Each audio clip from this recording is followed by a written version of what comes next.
እነሱ ተጎድቶ እነሱ ተርቦ እያሉ ቁስለኞችን በማብላት ነፍስ የማዳን ስራ እያከሙ የተሰዉ ወገኖች ጀግና ሐኪሞች አሉና በእንደዚህ አይነት ነገር ግን ብዙ ጊዜ አይነገርላቸውም። ታሪካቸው ጀብዳቸው አይነገርላቸውም።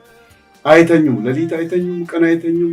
ባቃሰቱ ቁጥር እየሮጡ የሚያድሩ እስከ ህይወታቸው ድረስ መስዋዕት የከፈሉ ሐኪሞች አሉና ወደ ራሳን ሳይ የለም ዙሪያ ቶክስ ነበረ።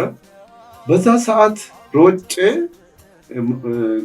እገሌ የሚለው ሰው ስላጣሁኝ ሮጬ አምቡላንስ የሚቆምበት ቦታ ነበር። አምቡላንሱ ጋር ሲደርስ አምቡላንስ ቁልፍ ሰጪ አንድ ሰው ነበሩ እና እዛ ሀገር ተወላጅ ናቸው እና እሳቸው ድሮ ስንጠይቃቸው አምቡላንስ ቁልፍ ይሰጡናል።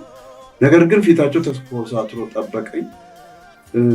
ቁልፉን እንዲሰጡኝ ነው ብዬ ስናገር ያው መልሶ በጣም በታላቅ ቁጣ ከዛ በፊት ታሞ ስለነበረ አክሜያቸዋለሁ። በተደጋጋሚ በሳምባ ምች ይታመማሉና እድሜም ስላለ ገጀረት የሚባል ምንድነው ቤታቸው ሄጄ አክማቸዋለሁ፣ መርፌ ወጋቸዋለሁ እና ያንን ውለታ እንጂ እንደ ጓደኞቼ እንደዚህ ነው ህይወት መደፋት የነበረበት። እስካሁን የቆያችሁበት የበቃቸው በልጥፋ ብሎ እነዚህ ሰዎች አሁን አንተ እንዳልከውም ጦር ግንባር ላይ አብስለው የሚያቀርቡ እህቶች አሉ፣ ሴቶችም አብሮ ዘምተዋል። እስከ ግንባር ድረስ እሳቱ ላይ መርፍ መጥቶ እስከሚወርቅባቸው የተሰዉም አሉ።